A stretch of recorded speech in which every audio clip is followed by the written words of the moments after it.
Good morning, little hoes. My name is Kristen, and welcome back to my channel. So, I've been getting a number of people requesting certain videos, which I am more than okay with, and I will try and do if able. One of those was that I do more cacti and succulent videos.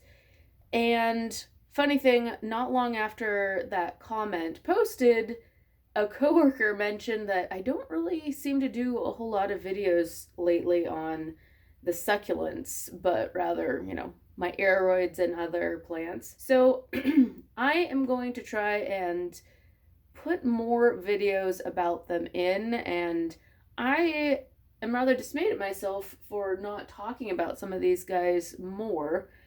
And I think it's just because they are so carefree that I don't worry about them as much, hence, I don't talk about them as much. So, today I am going to be doing a video about lithops and living stones. I have had these guys for a few years now, and I think I've kind of gotten the hang of them. They are tricky and maybe not a beginner succulent. Great though if you are a chronic underwater.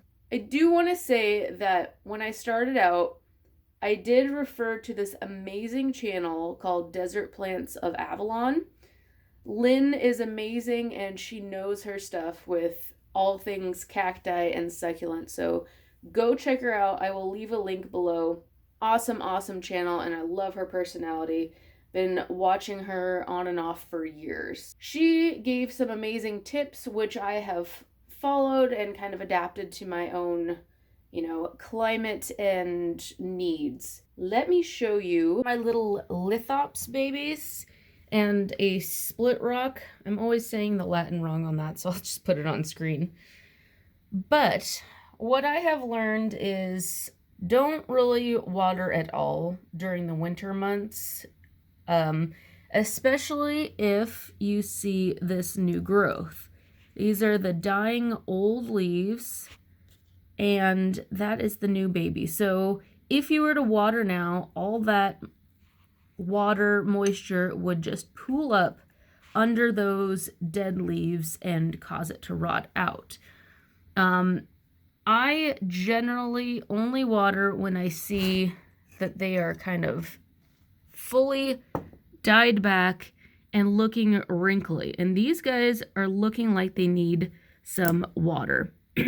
So Lynn over at Desert Plants did a video that you should peel back some of this dead outer skin here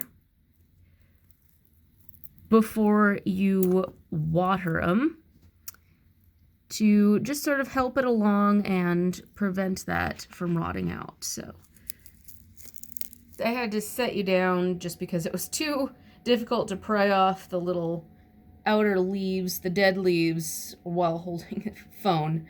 So this is what it looks like without those exterior skins. A slight bit that I can't quite get up. But I am going to water this guy now, just based on how shrunken it is. I think it's time. And one thing that I do with lithops is, one, make sure you have some nice draining cacti mix soil. And that's pretty essential. I usually get the Altman Plants lithops, which comes in some really awful soil. So I do a very gritty cactus mix. I also have them in a very, very bright southern facing window, and it will get pretty hot here in the summer and still receives bright, albeit kind of lower light in the winter months. They've been doing pretty good. I've had these probably a few years. And when I water, I also do this little trick where I don't water the plant itself. I don't get on top of the plant and water. I instead, that was a little much, but I water off to the side of the pot and the terracotta will wick away quite a bit of that moisture.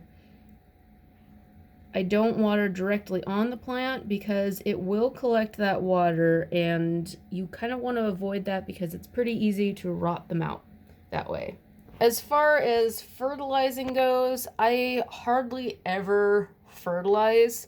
When I do, it's probably maybe once or twice a year at best with some pretty diluted fish fertilizer. They don't particularly need a lot of nutrients. They are native to, I believe it's like Africa, South Africa, and the soil that they are grown in is very rocky and devoid of a lot of nutrients. So you kind of want to mimic that. Don't over fertilize them, and especially don't put them in lower light. You really have to have that bright, intense light to have long-term luck with lithops. Hey guys, that is just my experience with growing them.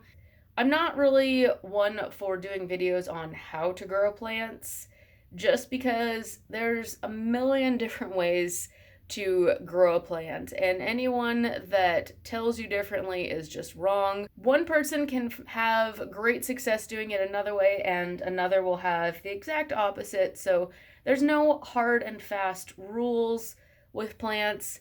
They are living organisms and don't like to conform. You might have certain patterns that they like or certain preferences, but again, there's many ways of doing something, and I don't really like telling people what to do. I am cool with giving tips and advice, but you know what, guys? The best way to get to know plants and experiment and know what they like is to grow it and have some failures along the way. I want to show you. This little guy is a lithops, and I got some starts of lithops, and this guy really didn't have much of a base root here, and so it eventually rotted out. It lasted a good long time, but it's dead now. So, you know, experiment, go through the failures. You'll only be better for it and wiser at the end. I hope you guys enjoyed this video, and as always, hope you are staying safe, healthy, and sane. I will talk to you again soon. Goodbye.